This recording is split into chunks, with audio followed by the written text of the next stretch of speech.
Okay, so as you can see, we have AirDrop enabled on both iPhones and Android. I'm going to select a file from my iPhone device that's on the right, and I'm going to send it through AirDrop to my Android device, which is going to be very fast. It's going to be very efficient, and you can even do this for computers. You can do Macs and Android, or Windows and iPhones, so it works both ways. So as you can see, the file is now sending, and as you can see, I can receive it from the Android file, and that's how easy it is.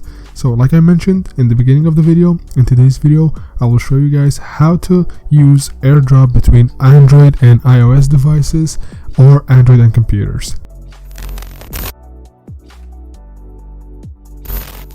Hi guys, I hope you're all doing well. So as you can see, I have an iPhone on the right and an Android device on the left. I'm going to show you how to enable AirDrop between these two devices really easily. The first thing you need to do is have both devices connect to the same Wi-Fi. It has to be the same internet source, so it can be Wi-Fi or hotspot. As long as it's the same for both devices, then this process will work. Now after you connect it to the Wi-Fi, all you need to do is go to a link in the description box that's called snapdrop.net. I'll provide you with that link. Make sure to open the same link on both devices, and once you go ahead and do that, you will see the devices shown on the AirDrop icon. So I'm going to open it on my Android device, and we'll see if it's going to show on the iPhone. So let's go ahead and load this website. It's called snapdrop.net, and as you can see, now I can see the devices. So I'm going to first send a file from my iPhone to my Android, and then I'm going to do the same thing from the Android to the iPhone. So I'm going to choose a PDF file or a video. Let's go through the files that I have.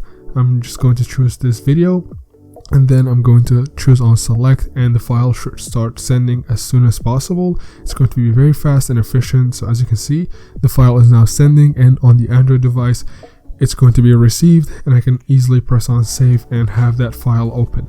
So as you can see, I'm going to open it for the sake of this video, and as you can see, it's working perfectly fine. And if this video is helpful, make sure to subscribe and don't forget to turn on the notification bell. So let's go ahead and send a file from the Android device. As you can see, I'm doing the same thing, but this time on reverse. I'm going to press on save, then I'm going to press on download, and as you can see, the file is now downloaded on my iPhone. So it's as easy as that. And I have a surprise for you, by the way. So if you made it to this part of the video, that means you watched till the end, and that means that you're going to be having a chance to have your comment shown on my next video. So if you comment on this one, you'll have the comment shown in the next video that I post. So go ahead and comment below, and don't forget to subscribe to the channel. Thank you so much for watching. I'll see you guys next time.